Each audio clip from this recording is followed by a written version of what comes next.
अंदर में कुछ उसके लक्षण बताए गए, सुनना चाहेंगे कि कथा में प्रवेश करूं। हम बर्बाद क्यों हैं? हमें लग रहा है कि आबाद करोड़ों रुपए कमाने से आबाद नहीं होते। अरे सब यहीं रह जाएगा। सुंदर लुगाई मिली उससे भी आबाद नहीं होते, यहीं रह जाए। धनानि भूमौ पशवश्च गोष्ठे भार्या गृहद्वार जना सुसानि देहस्थितायाम परलोक मार्गे कर्माण गो गच्छति जीव एक। आपका कर्म ही आपके साथ में जाएगा। षड्दोषा पुरुषेणिह हातव्या भूतिमिच्छता निद्रा तंद्रा भयं क्रोधः आलस्यं दीर्घसूत्रता।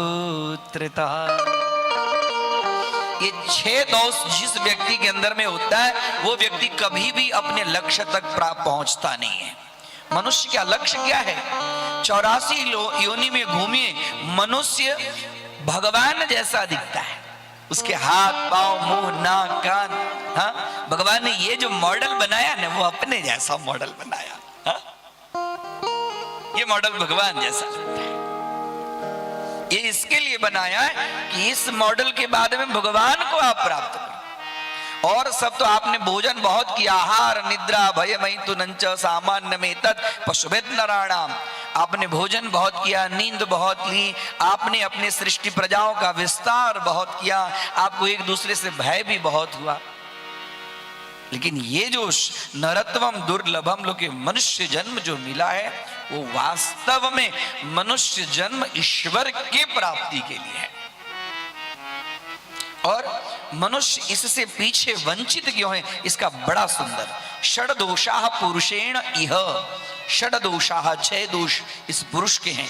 हातव्या भूतिमिच्छता, इसके कारण वह हातव्य है। उसमें सर्वप्रथम है दोष, गिनिएगा कौन कौन से दोष हैं। एक है निद्रा, नींद। नींद जो है, नींद लेनी जरूरी है। या देवी सर्वभूतेषु निद्रा रूपेण संस्थिता। नींद लेने से हम स्वस्थ हो जाते हैं, लेकिन हम आवश्यकता से ज्यादा निद्रा के वशीभूत हो गए हैं। आप लोगों की बात ना करूं, आप लोग दुखी ना हो, लेकिन है ये बात है ना। नींद टूटने के बाद में शरीर, आप ब्रह्म मुहूर्त में नींद टूट जाता है, लेकिन तो फिर भी हम उठने की इच्छा नहीं करते, बेड पर पड़े रहते हैं। नींद एक, निद्रा, और दूसरा है गुस्सा। गुस्सा आता है कि नहीं आता है?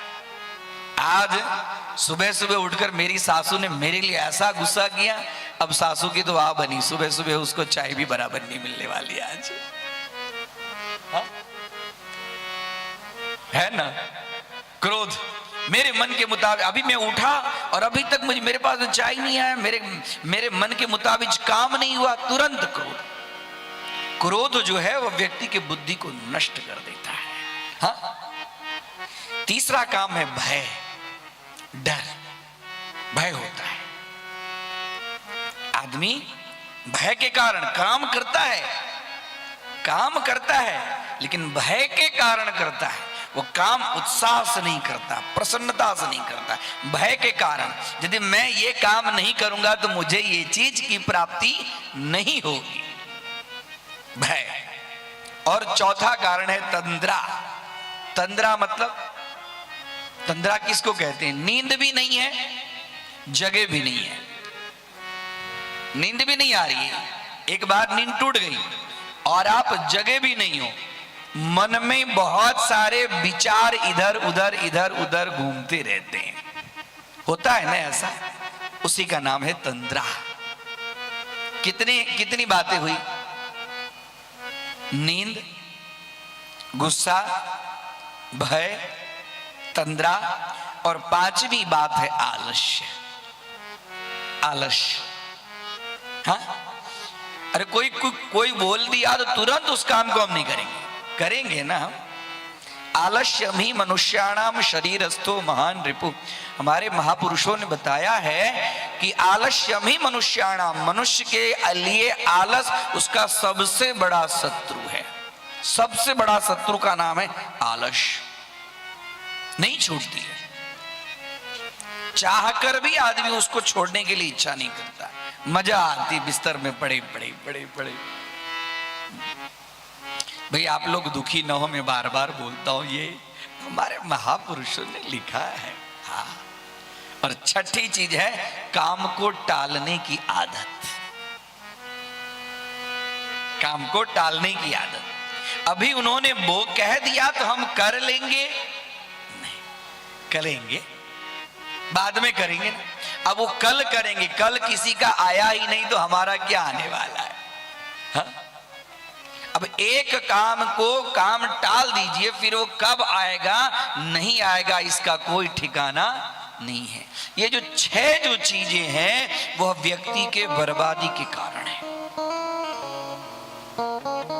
बात मेरी अच्छी न लगती होगी, मैं जानता हूं, थोड़ी नीम की पत्ती है ना, कड़वी जैसी है। हा? लेकिन शरीर को स्वस्थ नीम की पत्ती ही रखती है। ये छह चीज यदि व्यक्ति इसको दूर कर दे तो उसको उसके लक्ष्य तक पहुंचने में कोई नहीं रोक सकता। हाँ, अर्जुन का नाम था गुड़ाकेश। गुड़ाक शब्द का अर्थ होता है नींद।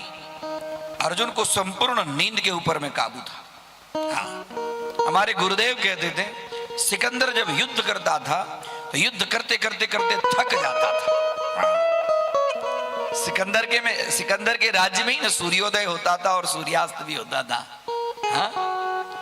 जब वो युद्ध करता था, युद्ध करते करते जब थक जाता था तो घोड़े पर ही नींद ले लेता था। थोड़ी झपकी लगी, स्वस्थ हो गया। नींद है, जरूरी है, लेकिन नींद के वशीभूत होना जरूरी नहीं है। क्रोध आवश्यक, हाँ, हमारा क्रोध हो, क्रोध से कोई काम बिगड़ना नहीं चाहिए। क्रोध उसके लिए है जो क्रोध से कार्य सफल हो। भय आवश्यक है, वन्य प्राणियों से, जीव जंतुओं से आत्मरक्षा के लिए भय होना चाहिए। तंद्रा बिल्कुल आवश्यक नहीं है, आलस्य बिल्कुल आवश्यक नहीं है, काम टालने की जो प्रवृत्ति है बिल्कुल आवश्यक नहीं है। इसके ऊपर में जोर दीजिए। व्यक्ति यदि छह चीजों के ऊपर में अपना प्रभुत्व पालेगा, उसके ऊपर में, हाँ, बस छह चीज को जीत लेगा तो मजाल नहीं है कि उसको कोई हरा सके।